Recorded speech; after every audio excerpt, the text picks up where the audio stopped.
Je suis Dr Edbibrou, maître de conférence CAMES, hydrogéologue, chargé de vous accompagner pour cette dernière semaine de notre MOOC sur la cartographie des ressources en eau. Nous avons dit que ce cours allait s'articuler autour de 2 leçons, à savoir la cartographie de la disponibilité des ressources en eau que nous avons vu dans la première leçon. Et pour cette leçon, qui est la leçon 2, il s'agit de voir comment se fait la cartographie de la qualité des ressources en eau.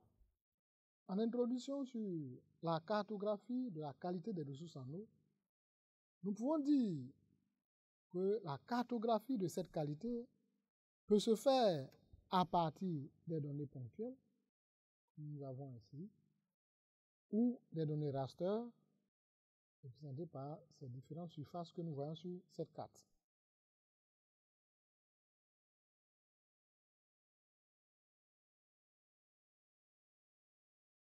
Nous commençons par les données ponctuelles. Eh bien, ces données ponctuelles peuvent être représentées soit à partir de la variation des couleurs des différents points, comme par exemple pour indiquer les points d'eau non pollués. Par exemple, ici, nous pouvons les voir, par exemple, les points jaunes constituent des points d'eau non pollués. Et par contre, les points d'eau pollués sont par exemple ici représentés en rouge, comme nous voyons ici. Nous pouvons aussi, pour toujours ce qui concerne les données ponctuelles, faire varier la taille des points. Nous pouvons donc avoir les localités où les teneurs des paramètres de qualité sont faibles. Par exemple, ces petits points-là, comme ce petit point en rouge, il y a un autre petit point ici, par exemple.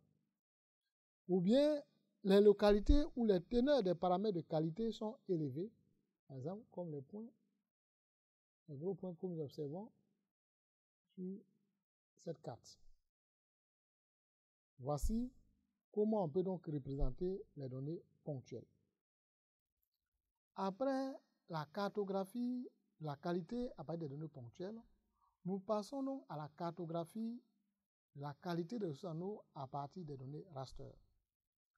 Cette cartographie peut permettre de représenter les paramètres de qualité que sont par exemple les différentes teneurs, que ce soit les ions majeurs, que ce soit les sels nutritifs, que ce soit les éléments métalliques en trace, et j'en passe. Mais aussi et surtout, elle peut permettre de représenter la vulnérabilité à la pollution.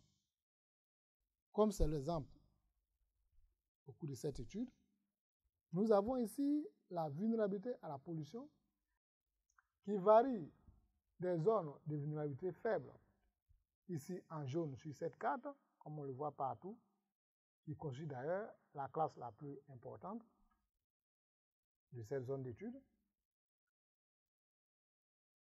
à la classe des vulnérabilités fortes, en vert, ici en vert foncé,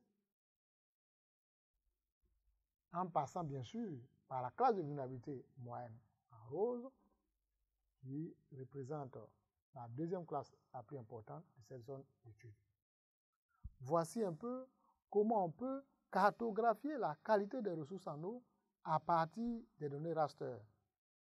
Ainsi donc, que ce soit les paramètres de qualité, comme la vulnérabilité à la pollution, tous ces données peuvent être représentées à partir des rasters.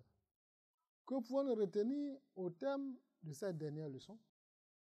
Eh bien, nous pouvons dire que ce cours nous a permis de savoir comment cartographier la qualité des ressources en eau à partir des données ponctuelles, mais aussi des données raster. Chers auditeurs, nous sommes au thème de notre MOOC sur la cartographie et la gestion durable des ressources en eau.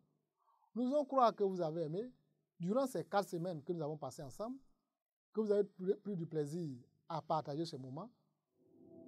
Nous vous disons au revoir, tout en espérant vous retrouver pour d'autres MOOC.